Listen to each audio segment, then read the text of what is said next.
little bit of a confessional here, actually. There was a point in this transfer window where I did wonder for a moment if Julen Lopetegui would walk away from West Ham. It sounds preposterous now, and I'm probably better off not admitting it, but I'm just going to be honest with you here. The transfer business we've done is remarkable. Some would say unprecedented, but it's been remarkable. And as I've mentioned on previous videos, the speed at which we've done our transfer business has been incredible. To get the bulk or all of it done before a ball has been kicked at the start of a season is amazing. The starting lineup as unrecognisable will be unrecognisable. It really will. But there was a point, and I think it came... We'd already signed Max Kilman. We'd already signed Luis Guilherme, and clean sheet Wes, of course. But there was a point where it looked like we were going to struggle to get the centre-forward position sorted out. And I mean, it was with John Duran, Aston Villa. We initially bid 25 million. It was nowhere near Aston Villa's price, which was 40 million, as we all know. And we were sort of fumbling over it. I think we came back with 30, and we weren't getting close. We had 3 or 4 bids. And it shows, it's amazing, because it's only relatively recently, but it's a testament to how busy our transfer window has been and how many bids there have been back and forth. My memory is almost hazy of it. Because you actually think there was an amazing back and forth between Wolves and West Ham for Max Kilman. Eventually we got there. And probably that signing would have been enough to appease Lopetegui.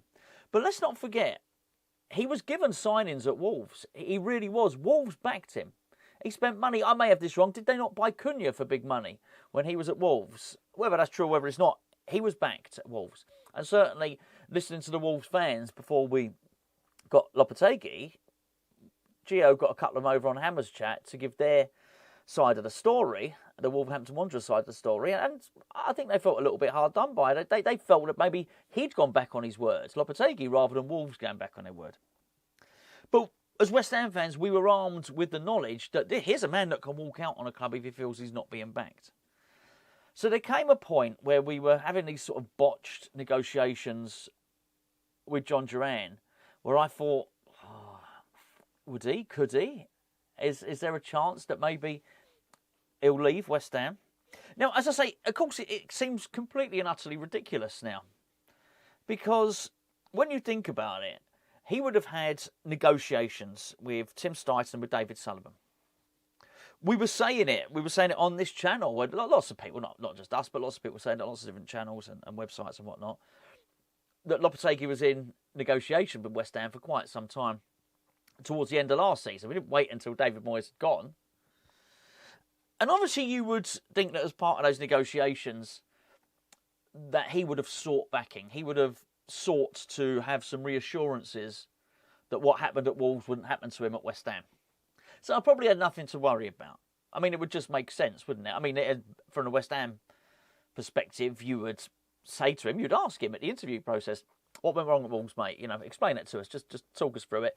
And as an employer or as a director of football, you'd make sure you didn't repeat the mistakes and the errors that resulted in him leaving a football club on the eve of a new season. Let's just put it that way. So I can only start to wonder at what those conversations must have looked like or sounded like.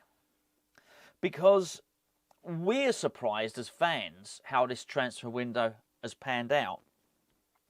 Lopetegui won't be. Lopetegui would have been told this. And it would go some way to explain why he was so cool, so calm, so collected in interviews at the start. Because he knew this was going to happen. Well, he'd been told, at least.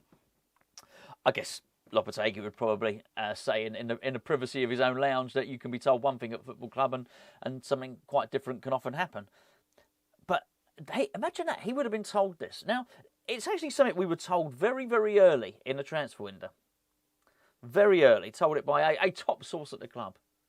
And the top source at the club said, we're going for a left winger, strikers a priority. We're going to get 2 central defenders and a midfielder. Right back wasn't mentioned, right? Right back, I will say that now. Right back wasn't mentioned, but everyone else was. So we were told it ourselves. Lopetegui would have certainly been told it in some detail. Tim Steidten would have been very, very confident that he could have weaved his magic. Whilst we're probably looking at the transfer part of the transfer budget, I'm probably thinking, oh, 80 million to spend, but we can't do much with that. But someone like Tim Steidten, who has been at Bayer Leverkusen, who have worked miracles with less than that, with half that amount, he's probably looking and thinking, I can do stuff with that. Don't worry about that. And obviously we've played the market incredibly well. Ratcheting deals, spreading payments, loans with obligations, the way we negotiated with Leeds for Crescencio Somerville in the way that it was a £25 million buyout clause. You had to pay it all up front. The way we said, well, we'll give you 26 plus a £350,000 sweetener if we can play this over 5-6 years. Brilliant. It just spreads the cost of it. And you think that actually there was never any chance that Julen Lopetegui was going to walk out of West Ham. And I was probably silly for worrying, and I was probably on my own, and probably not too many of you know. But I think as a West Ham fan, there's a natural pessimism about you. I read something. It was on social media. It was within the last week or so, and it was when it was all going down, everything was going. We were in negotiations for Fulkrug. It was a will he won't he was going on with Aaron Wan-Bissaka. Somerville had just signed, and Guido Rodriguez was close to signing.